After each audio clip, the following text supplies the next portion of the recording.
Everybody, welcome back to another video. Today we're just going to cover some of the current events that are going on around the front. There are three main areas where things are happening, and I've seen one be talked about more, which is Avdiivka, and I want to clarify something that's going on there. Russia was able to take over Krasnohorivka, which was one of Ukraine's main areas where they were anchoring defense around Avdiivka. Russia has serious problems taking the settlement head on, because this was one of Ukraine's main strongholds during the Donbass war, which means it has a ton of fortifications from that area, and it's effectively been 360 degrees fortified. Russia's main plan right now is to attempt to encircle the settlement. Russia wants to push up south from Vodine to Orlivka and close the encirclement pocket somewhere around here. The ISW had incorrectly assessed that Russia had already taken over Stepova. However, this is not true and was covered by a lot of other news sources, but this has been officially debunked and figured out it's not true. Even Igor Girkin, the self-proclaimed military leader of the Donetsk People Republic, went out of his way to say that this was false. Russia is currently trapped inside of Krasnohorivka because Ukraine has pretty good high ground over the region. The area is a ton of wet fields for the most part, and it's going to be tough for Russia to advance. The supply to Avdiivka goes through the road that's through Belarus,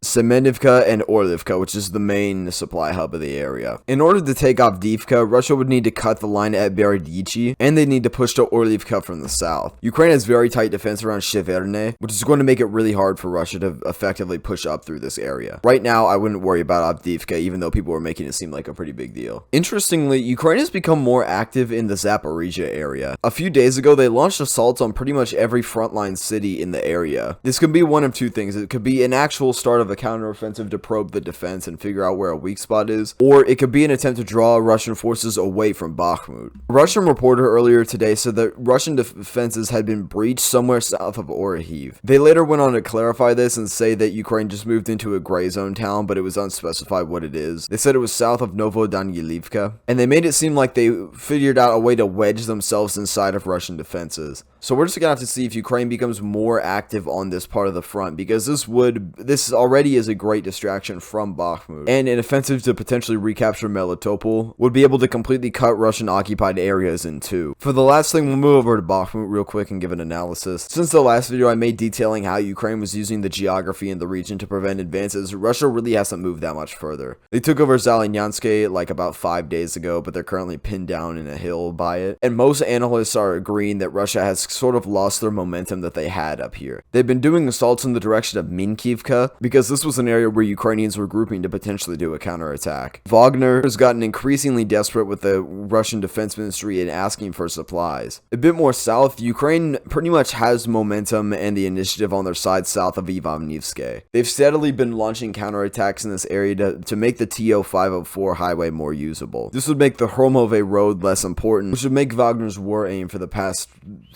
2 weeks be effectively pointless. Don't get me wrong, it'd still be bad if Russia took over Hromove, but right now this is the area where the fiercest fights and most tight defense is going on. So right now, Bakhmut is pretty much stalled, and time is on the Ukrainian side, because the more effort that Russia has to expend into taking the city and maintaining the front, the more Ukraine is able to bleed out their men in this area. Alright, and we'll just see if Ukraine starts putting more actions on the Zaporizhzhia front line, and that's all I got. See you guys later. Also, I have a video that dissects the alliance structures of the Middle East, but I've been way too lazy to edit it, but I'll do that in a second. Thank you to my channel members Gene Helfrich, Stieg Grun, David Appel, Dalo Mathatas, Phil Martin, Punic Wars, Robert Jenkins, Richard Quadri, Russell Whiskey, Stephen Benz, Evie Fong, Evan Shin, Mr. Walkman, Rye Jones, Chaspex, Smile Daydream, Javette Witter, Jacob Munch, Joe Sauer, Nita Adressa, Joel Raindeau, PG, Jane Dungu, Mike Q, JG Bashlow, and Matthew Barnes. See you guys later.